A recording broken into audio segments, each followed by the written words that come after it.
Hello everyone, I hope you guys are doing well. Today I will be using our Bosch VitaExtract slow juicer for the first time. We will be making a basic apple juice. I am using for medium size of red apple. I also use the fine filter for this. It's very important to ensure that the size of your sliced fruit fits into the opening of the lid. If it gets stuck, you can always use the pusher.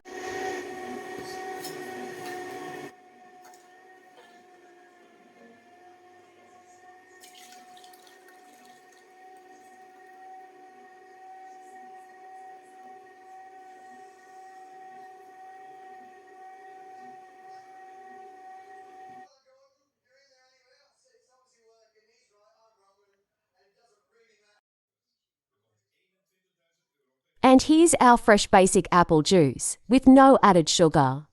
Tastes so good and so pure. Please don't forget to like, share and subscribe for more.